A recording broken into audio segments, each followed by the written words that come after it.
Salut à tous, épisode 3 de Sauvons le soldat Benoît. Et dans cet épisode, on va parler de recrutement et on va aussi parler de Tour de France. Voilà deux sujets assez intéressants parce que le Tour de France, en fait, c'est le dernier objectif du sponsor avant, si vous voulez, les renégociations là qui arrivent à la toute fin juillet. Donc, il nous faut une victoire d'étape sur le Tour de France, ce qui n'est pas non plus insurmontable. Est-ce que on va réussir à l'attraper?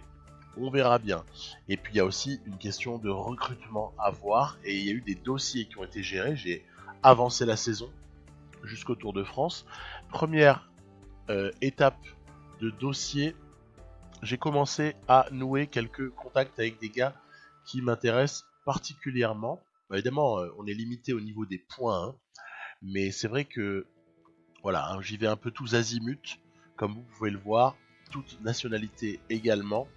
Je pense pas pouvoir dire que chacun de ceux que j'ai sélectionnés va être pris, du tout.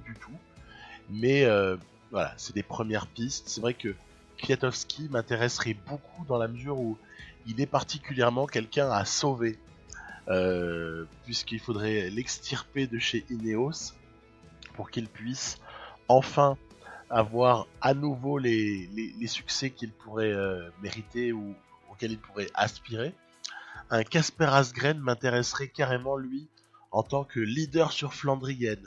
Mais un Garcia Cortina m'intéresse énormément aussi dans ce registre-là, même s'il est moins bien noté à ce stade-là. Et c'est pas bien grave, parce qu'on peut aussi faire progresser.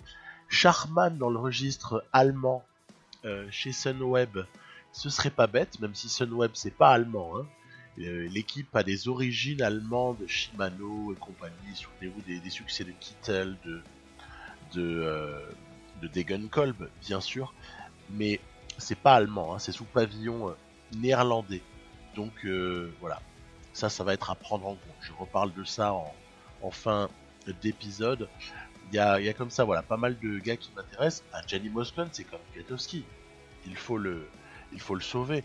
Bref, on reparle de tout ça à la fin. Je tease un peu, hein, ne m'en voulez pas. Le team Jumbo Visma a fait main basse sur pas mal de choses. Regardez, il y a du Dumoulin 2 fois, Primoz Roglic 2 fois, Kruijswijk, et puis il y avait eu le Giro pour l'ami Roglic. Après, un peu de fantaisie où il y a quand même ce Thomas Lebas. Mec, il va prendre sa retraite à la fin de l'année. Il est champion de France. C'était un peu spécial. Bon, bref, pourquoi pas. Tige Benoît, donc, a été chercher ce qui est pour moi voilà, ma performance de cette année sur Tour des Flandres. Donc, voilà, l'année est réussie. Après, il y aura aussi des leçons à tirer de Liège. Hein, parce que sur Liège, on aurait probablement pu faire mieux. Allez, top 5 on pouvait faire, hein, comme certains l'ont dit dans les commentaires. Maintenant, on verra. On verra. Tout ça, c'est pas fini l'histoire. On va aussi voilà, faire un bref bilan sur les classiques. Hein. On avait eu comme ça un peu de réussite, hein, on va dire, mais même si De Koning Quickstep a complètement éclaté la concurrence. Et puis en fait, sur les Ardennaises, on s'en était pas si mal tiré. Matthews deuxième, je me demande s'il y avait peut-être pas moyen de la gagner celle-là. Par contre, la flèche wallonne, bon allez, on sait qui est Alaphilippe sur la flèche wallonne, donc il n'y a pas non plus grand chose à... Il faut pas pleurnicher sur ce coup-là. L'équipe est très jeune, hein. Pour parler de recrutement, il y a pas mal de gars que je compte conserver. Notamment les petits Australiens. Là, il y a 4 grimpeurs qui sont Hindley, Power, Hamilton, Storer. Pendant que je restructure un petit peu tout ça, parce qu'il a fallu simuler le Giro, il a fallu faire pas mal de choses. Organiser, c'est très long, hein, donc je vous l'ai mis en ultra accéléré, histoire de histoire de le montrer, mais au fait, c'est pas ça qui nous intéresse. Ce qui nous intéresse, c'est ce Tour de France. Quand vous regardez les 21 profils, en tout cas les 21 petites émoticônes quelque part, représentant les étapes, on se doute qu'il s'agit du Tour de France 2019. pourquoi est-ce que j'ai accepté de jouer celui-là et je n'ai pas changé. Tout simplement parce que c'est l'occasion d'expérimenter le Tour de France 2019 que propose la World DB 20, qui est intéressant en un sens. Vous avez vu, Hirschi, là, le maillot de champion de Suisse, c'est pas moi qui ai joué, tant mieux, le jeu a simulé. Il y a comme ça un défi intéressant, c'est que l'étape 19 et l'étape 20, elles ont été conservées comme elles ont été courues. Vous voyez, elles ont été coupées. Donc ce sera intéressant. Je n'ai jamais joué sous cette version-là. Après, est-ce que je pars pour tout jouer à la base? Pas nécessairement. Vous avez vu les forces en présence. Il y a Alaphilippe, il y a Jumbo Visma évidemment, Astana, avec Bourgman aussi du côté de la Bora. On a voilà, pas mal de gens. Froome et Thomas du côté de Ineos, etc., etc. Donc je m'amuse un peu moi sur cette étape 1 avec Hirschi. L'idée étant de ramasser le maillot à poids, mais ça c'est pour rigoler. Non, surtout l'idée c'est que je chasse une victoire d'étape quelle qu'elle soit. Puis après on avisera, on verra si on passe tout de suite au recrutement ou si au final on se prend au jeu de ce Tour de France. C'est vrai que un Tour de France, quand on a commencé à le jouer, c'est un peu délicat de le laisser tomber. Bon, après si on est aux fraises, on laissera peut-être et on simulera et on verra bien ce qui peut se passer. Allez, on est dans le final de l'étape 1. Il faut noter une chose du côté de la Jumbo-Visma qui aligne bien sûr Groenewegen. Du côté de Jumbo-Visma, l'équipe est coupée en deux. Il y a les soutiens à Dumoulin, au premier rang desquels Kruijswijk. Et par contre, il y a aussi des gens pour emmener. On a vu Tennyson, qui était vainqueur IRL de cette étape-là. Tennyson a emmené cette fois Groenewegen et ce dernier s'est imposé. Donc victoire à Bruxelles pour Jumbo-Visma, on est raccord. On est raccord avec ce qui s'était passé. Et là on est sur le contre-la-montre par équipe de l'étape 2. Alors celui-là aussi, il est hyper intéressant. Donc le chrono de Bruxelles là aussi. Alors là, laissez-moi vous dire que j'ai essayé de le soigner, celui-là. On a de jolies formes du jour, même si elles ne sont pas exceptionnelles. Donc, j'ai essayé de soigner mon histoire. On a un vrai défi, parce que Sunweb n'est pas du tout mauvais en contre-la-montre. Il faut essayer d'être à la hauteur du truc. Là, on voit, on est 6ème au premier intermédiaire. C'est pas mal, mais c'est pas non plus la panacée. Moi, je vise un top 5, pour être très franc. Donc, on va voir ce que donne le deuxième pointage. Craig Anderson est une force majeure de cette équipe au niveau du contre-la-montre notamment, mais vous allez voir par la suite pas que, parce que il est vraiment intéressant. Un mot sur l'équipe, alors qu'on voit que l'intermédiaire 2 est pas mal, même si entre temps on est passé 4ème, parce qu'il y a Jumbo Visma derrière nous. Ils sont très forts, ils sont très forts. On est pas mal du tout. Il y a les forces habituelles, Ineos, Deceuninck Quick-Step, Jumbo Visma qu'on va voir arriver juste après, et nous, on se glisse troisième, est-ce que ça va tenir? Quatrième finalement, puisque Jumbo Visma a tout éclaté. Enfin, quand même, ça va 9 secondes, c'est pas non plus. Mais domination, Jumbo Visma donc en ce début de Tour de France, et nous on est pas mal.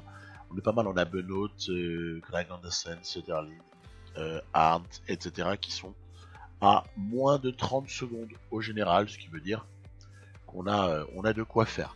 Là, l'étape 3, c'est le premier vrai rendez-vous où on peut viser quelque chose. Alors, je lance Hirschi, bien évidemment, dans l'échappée. Ça, c'est pas un scoop. De toute façon, Hirschi, vous allez voir, je vais le lancer le plus souvent possible, sauf les fois où je le repose. Parce que, vous savez, il y a toujours l'histoire de la fraîcheur, en fait. Si un mec, vous le faites faire des efforts monstrueux chaque jour, il va finir par s'émousser, ce qui est tout à fait logique.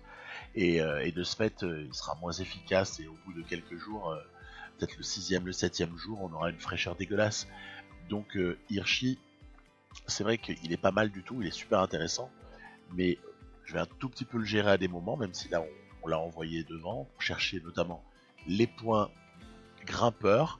Et puis voilà, il est accompagné par Powells, Dominic de Slagter, Barbero. C'est pas non plus hors de portée pour lui. hein, il est tout à fait capable d'aller prendre ces sprints-là, sprint grimpeurs. Donc non, là ce qui devient intéressant, c'est plutôt le moment où ça a accéléré dans le peloton et où l'échappée est pour ainsi dire reprise. Et là, c'est là que moi j'accélère un petit peu le truc.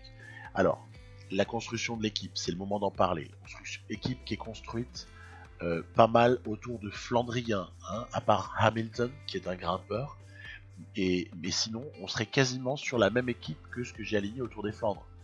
Parce que je mise beaucoup sur l'endurance, la résistance de certains, au premier rang desquels Matthews et Craig Anderson, bien évidemment, le punch de Hirschi, et la rugosité, la solidité de Arndt, Dance et Sutterlin, même si sur cette étape-là, Sutterlin a lâché le coup. Et en fait, je vais durcir. Hein. Je crois qu'en fait, sur Pro Cycling Manager, il y a des moments où tactiquement, on n'a pas des masses de choix. Vous voyez là, il y a Nibali, Kruijswijk, Froome qui sont un petit peu lâchés. On a réussi à faire un certain tri. Il est peut-être temps d'appuyer encore plus fort sur tout ce qui va suivre. Vous voyez, fort à 95 même carrément. On va pas sprinter, mais en tout cas, on va donner tout ce qu'on est capable de donner pour essayer de lâcher des favoris, hein, parce que l'idée c'est d'essayer de gagner une étape. Attention à Junior Alaphilippe, bien évidemment. Attention à Wout van Aert, attention à Geraint Thomas, toujours dangereux dans le jeu sur ce type d'arrivée. Donc Craig Anderson fait un énorme boulot. Il emmène Benoît dans sa roue. On voit que Junior Alaphilippe est juste derrière avec Geraint Thomas aussi en embuscade. On voit Simon Yates, on voit Maximilian Schachmann également dans le coup, juste derrière. Et là, c'est vrai que l'effort de Craig Anderson va être terrible. Il n'a pas été suivi par Alaphilippe qui reviendra très très fort, mais probablement insuffisamment. Oui, c'est fait. Victoire d'étape pour Tige Benoît. Ouf, on peut souffler. L'objectif a été atteint. Qui plus est, sur l'étape 3. Alors l'étape 3, Benoît IRL avait été 6ème de cette étape-là. On se souvient du numéro de Junior Alaphilippe, hein, juste exceptionnel. Et en l'occurrence, là, Benoît avait fait 6ème de cette étape-là. Je suis content de la prendre. Mais celle que je coche par-dessus tout, c'est l'étape 9. L'étape 9, on en reparle un petit peu plus loin. À ce moment-là, objectif rempli. Oui, mais je me prends au jeu. Je me prends au jeu surtout quand je vois les formes du jour de mes gars. Léger progrès aussi entre-temps par l'entraînement de Craig Anderson. Hein. On voit qu'il était à 75 au début de partie, il est passé à 76 d'overall. Et c'est un véritable monstre physique. Il me fait beaucoup penser à Kort Nielsen, mais en fait, je crois que là, dans le registre dans lequel je l'utilise, Craig Anderson est encore plus fort que Kort Nielsen avec Astana, hein, où Astana avait beaucoup construit son succès sur Lutsenko, Kort Nielsen notamment quand je le gagne avec Fuglsang, hein, le même tour 2019. Donc c'est bien aussi, c'est pour ça aussi que j'ai accepté de jouer le même, c'est parce que ça permet aussi de voir de pouvoir faire des comparaisons sur ce tour 2019 et de voir un petit peu quels sont les endroits où on peut durcir. Je l'avais joué une première fois avec Thibaut Pinot et la Groupama FDJ, et puis là on voit que dans le final de l'étape 4, une chose insoupçonnée avant l'arrivée à Nancy est en train de s'opérer, c'est qu'on a réussi à provoquer une petite cassure, et là c'est contre la montre par équipe. On est 4 devant, on roule à bloc. On roule à bloc de chez bloc, et tant pis, on verra bien ce qui se passe. Derrière, les équipiers des principales équipes de sprinters semblent caler légèrement, ce qui est plutôt une bonne nouvelle pour nous. Et donc on va pouvoir se permettre d'aller appuyer encore. Et là c'est carrément du 99. On va pas délirer non plus, hein. Il faut y aller à bloc de chez bloc. Et en dernière instance, ce sera Michael Matthews qui emmènera Benoît. Si je fais ça, c'est parce que je caresse l'espoir, on verra bien, hein. Je caresse l'espoir éventuellement d'aller porter le jaune. Je me dis que ce serait sympa d'essayer d'avoir, à un moment donné au moins de ce Tour de France, d'avoir le maillot jaune sur les épaules. Ce serait plutôt sympa. Du coup, Benoît chasse la bonif. Michael Matthews aurait pu l'espérer, hein, bien évidemment. Il y aura d'autres terrains de jeu pour éventuellement Matthews. Là, c'était clairement pour le leader. C'était clairement pour Benoît. Il fallait prendre la bonif qui fait que Benoît est en jaune au soir de l'étape 4. Et l'étape 5 qui arrive, c'est encore une fois une étape très intéressante. Vous avez vu, j'avais reposé Hirschi à l'étape 4, il n'avait pas fourni trop d'efforts. Et du coup, alors l'étape 5, allez, on le renvoie. Et on cache notre jeu un maximum, on envoie Hirschi, voilà. Et Hirschi qui va nous faire un peu les GPM, ça c'est logique. Tant qu'en y être, on va gratter aussi les points, parce que le maillot vert peut m'intéresser avec Benoît ou alors avec Hirschi, va savoir, avec Matthews. J'ai des candidats pour ça. Enfin, surtout Matthews et Benoît quand même, pour être franc, hein, s'il y a suffisamment de victoires d'étape notamment, ou pas mal de points marqués. Mais Hirschi, du coup, tant qu'à être devant, je vous range. Donc j'ai construit vraiment mon équipe sur tout ce qui se passe là sur les 10 premières étapes. C'est-à-dire que je me suis dit, allez, essaie de gagner une étape au début du Tour de France, dans la première moitié, et t'essayes également de porter le maillot à cette occasion-là. Après, on verra bien. C'est évident qu'à partir du moment où il y aura la haute montagne, on fera ce qu'on pourra, hein, et c'est impossible de prévoir en fait le comportement. Même si vous allez voir qu'on va avoir des signes du comportement futur au fur et à mesure, notamment après il y a la planche des belles filles, hein, à l'étape qui suit. Vous avez des dégâts terribles sur de très bons coureurs, hein. Bettiol, Gaudu, on a aperçu, il y avait Christopher Froome aussi qui est pris, ou Wout van Aert qui est pris également. Donc il y a de très très gros coureurs qui sont complètement piégés dans cette accélération qu'on a fournie, qui n'était pas du tout en plus l'accélération sur la côte des 5 châteaux. Hein. Les 5 châteaux c'est maintenant, hein. Mais bon, voilà, donc on va continuer notre travail de sap. On aperçoit Lutsenko, coucou, et Tom Dumoulin qui résiste derrière, Julien Alaphilippe bel et bien présent, Simon Yates, Manu Buchmann, Peter Sagan qui est dans le coup, alors que Bardet lâche, Valverde a lâché de plus, également Young Girls, Kurt Nielsen, bon, il y a pas mal de monde qui a lâché l'affaire. Attention, ça part, il y a Simon Yates et Julien Alaphilippe qui sont partis. Attention, parce que on peut ne plus les revoir, sauf si on a des gens pour rouler dessus. On va les reprendre et on va essayer de voir s'il n'y a pas un coup à prendre. Michael Woods à 5 km un petit peu avant de l'arrivée qui avait tenté, et attention là c'est une contre-attaque de Julien Alaphilippe. Alors j'ai manqué de vitesse pour pouvoir lui répliquer, mais on y va carrément avec Benoît, hein, parce que je me dis, faut savoir si derrière ça a du mal à rouler, ça pourrait éventuellement sourire à Benoît s'il arrive à s'accrocher à la roue de Alaphilippe, ce qui est voilà, difficile, délicat. La flamme rouge, elle va être délicate celle-là, elle va être très délicate, on va pas réussir à la prendre, mais ça va être une victoire quand même plutôt sympathique. Peter Sagan s'impose devant Thibaut Pinot, énorme.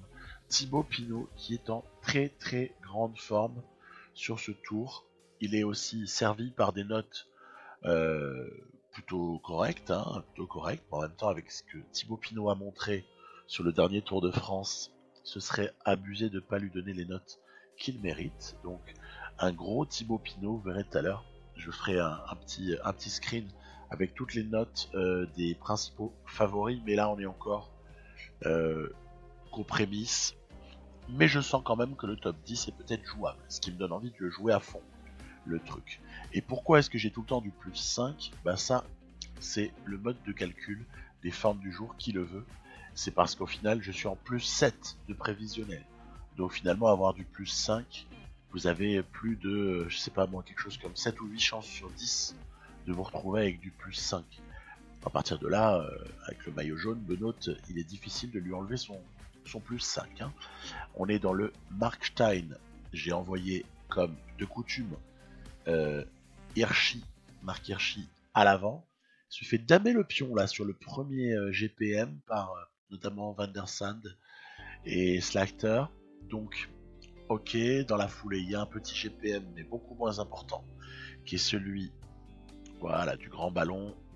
Parfait, on se fait cette fois-ci damer le pion par Pauwels, le belge Serge Pauwels. Ok, allez, on enchaîne avec le col du Hunsrück.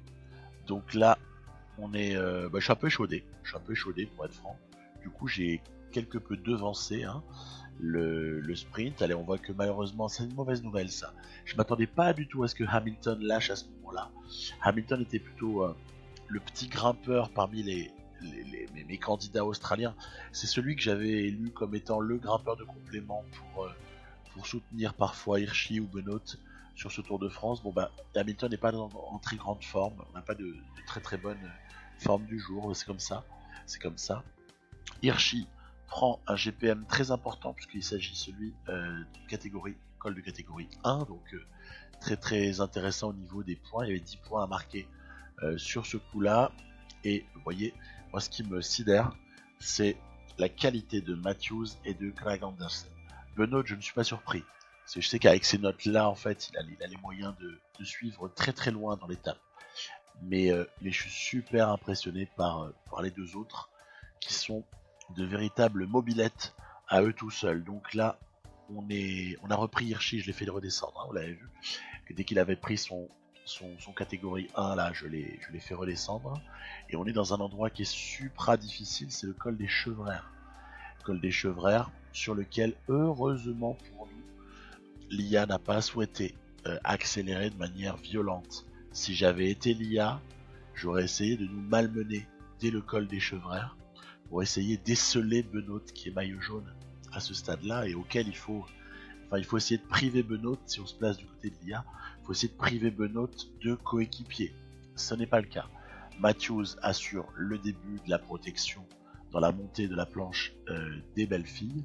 Il me reste encore une certaine énergie pour Benoît, puis on avait vu aussi Craig Anderson qui avait tenu le coup jusque vraiment, vraiment longtemps. On est proche de l'arrivée, on est à 1 km environ, il va falloir juste essayer de prendre des roues très correctes.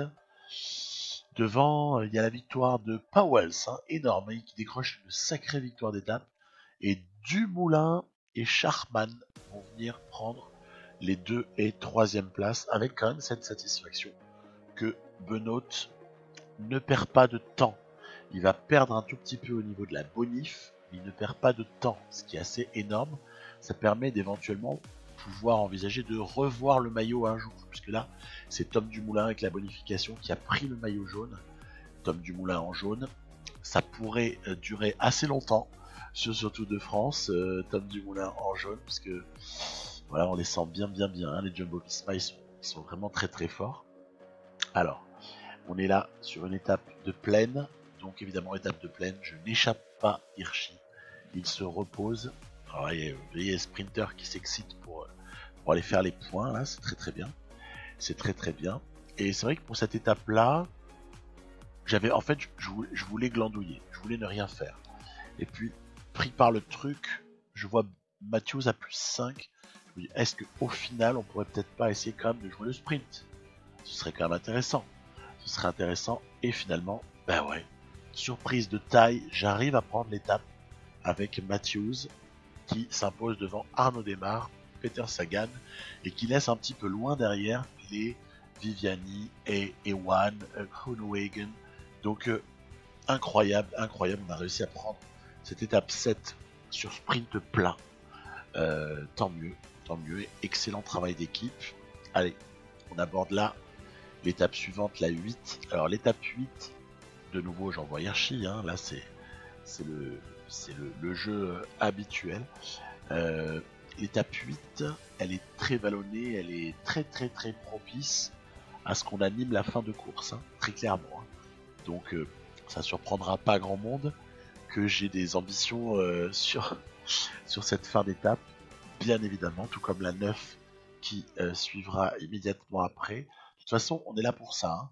Si on n'anime pas au niveau de l'étape 8 et de l'étape 9, autant rentrer à la maison, parce que c'est pas au sommet du Galibier qu'on va essayer de passer en tête, ni même sur l'Isran. Donc c'est maintenant que notre Tour de France se passe, c'est pas vraiment plus tard.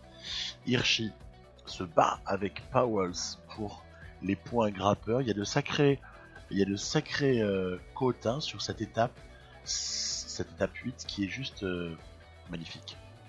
Magnifique, j'adore les étapes comme ça, vallonnées, de transition, À ce propos, le Tour de France 2020 IRL en sera bien doté.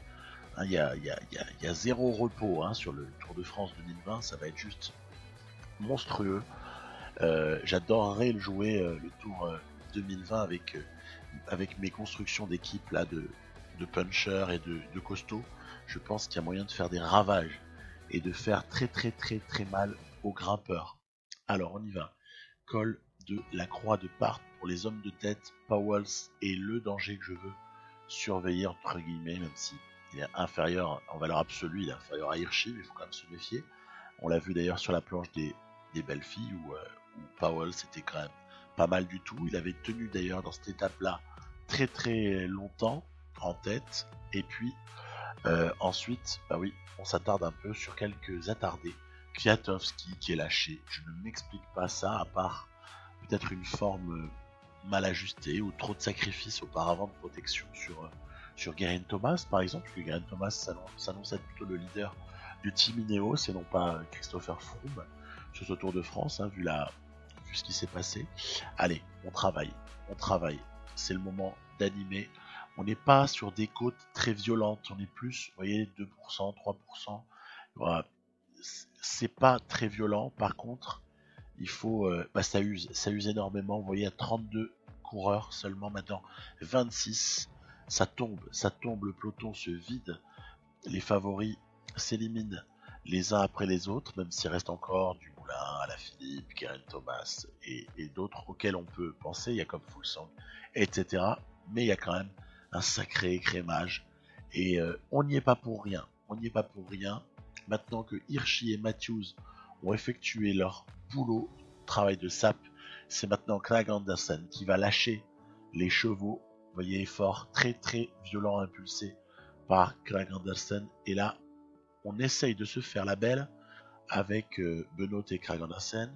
Et nous ont accompagné Julien Alaphilippe et Thibaut Pinot. Alors qu'on voit que Fuglsang a un petit peu du mal à ramener, tant mieux d'ailleurs, à ramener les autres favoris. Ils ont qu'à se débrouiller. Si Dumoulin et Geraint Thomas veulent le Tour de France, ils n'ont qu'à aller le chercher.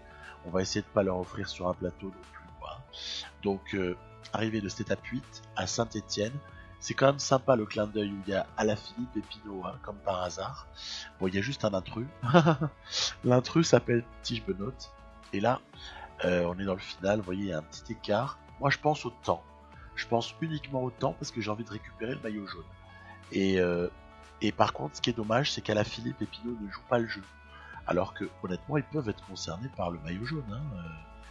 Si ce n'est pas là, c'est peut-être dans pas longtemps. Et je trouve pas que ça roule des masses. Du coup, je tente un départ discrètement, très discrètement.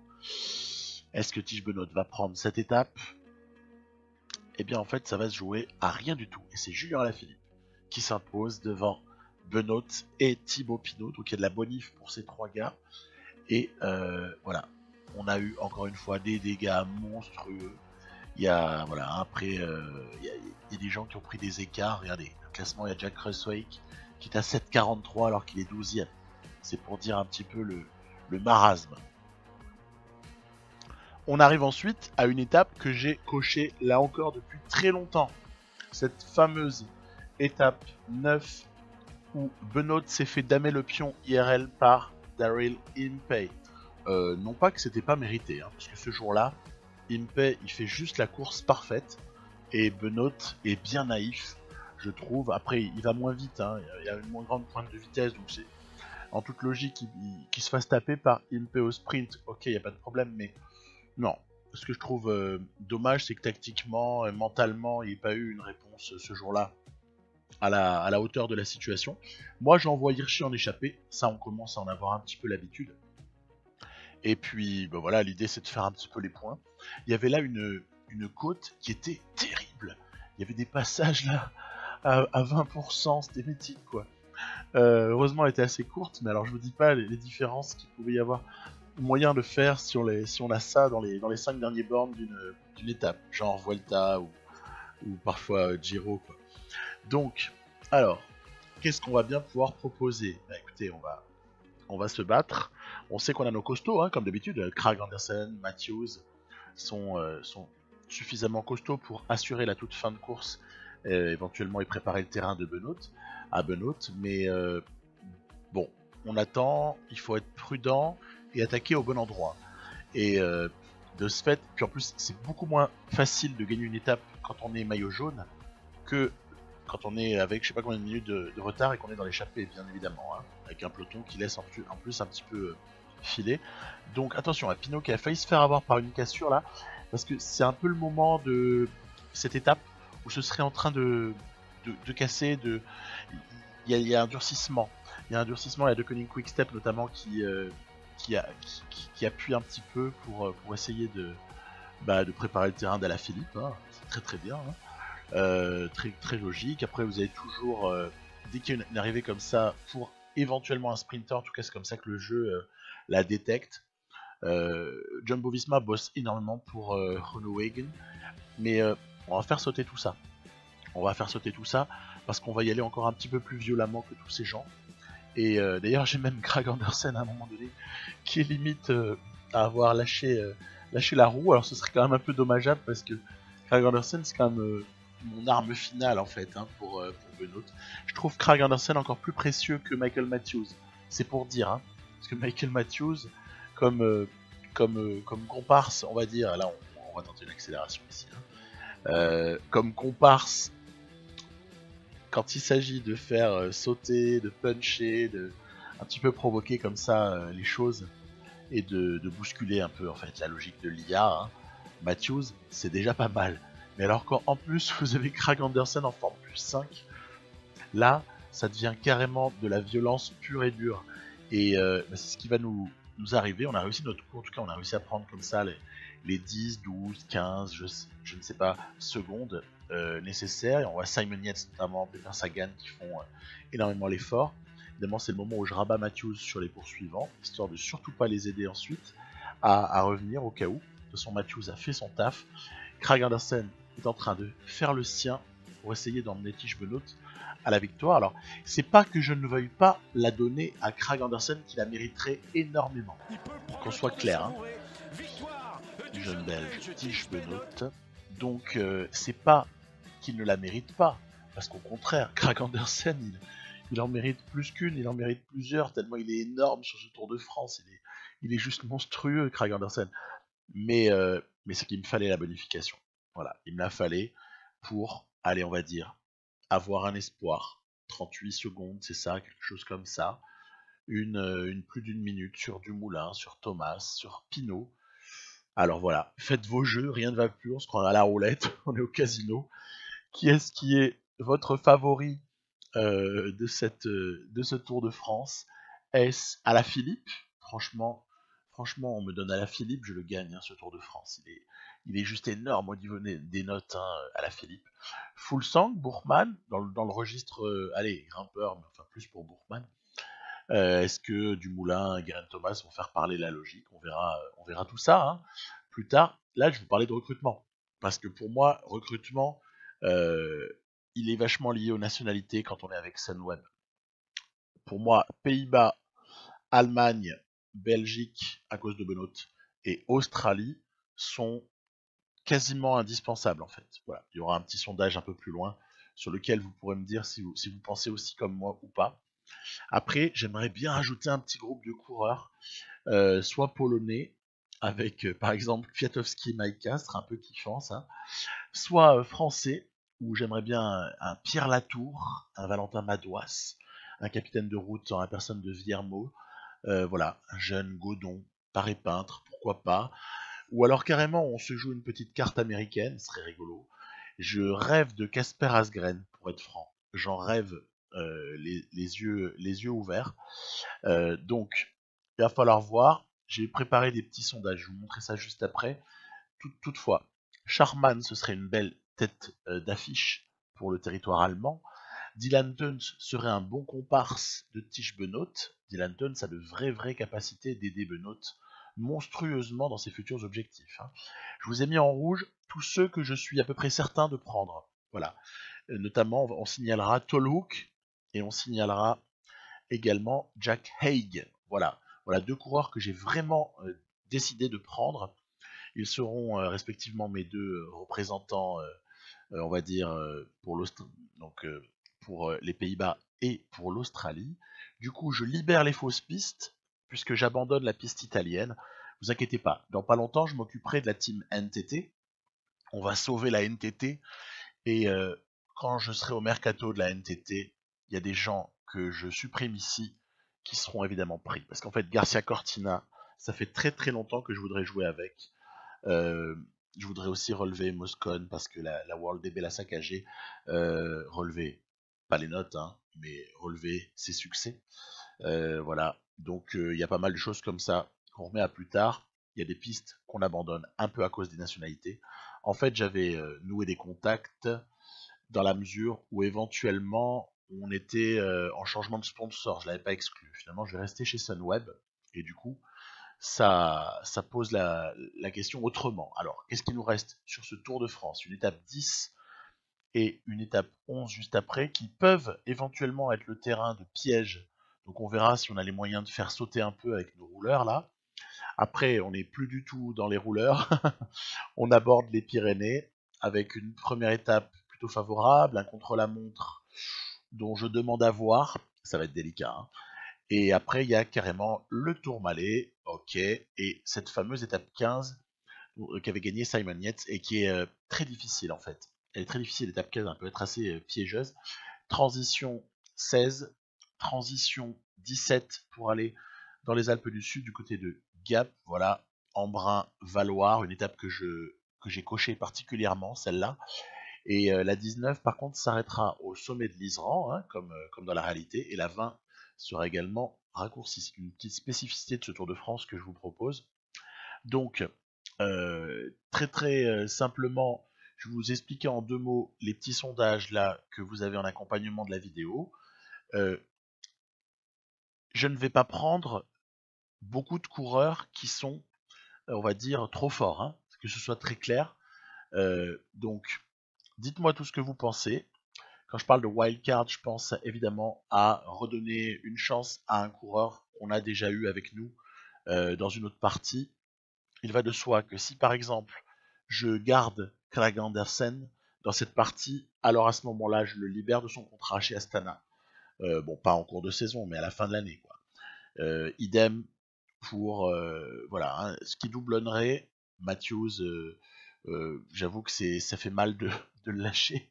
Ça fait mal de lâcher Michael Matthews, surtout qu'il nous faut de l'Australien, mais voilà, donc vous décidez, la wildcard, vous me dites ce que vous en pensez, vous votez aussi les autres trucs. Je ne prendrai pas, par exemple, Charman et Kwiatkowski. Ce serait une aberration. Genre, et Wellens aussi, tant qu'on y est, pourquoi pas. Non, non, non, non, on va se contenter d'une pointure, et je n'en veux pas plus que 4 au-dessus de 75. Ça, c'est une exigence forte, parce que sinon la partie, elle va pas être intéressante, en fait. Donc on a déjà Benoît à 76, et je ne veux pas plus que 3 autres coureurs qui dépassent le 75 maximum.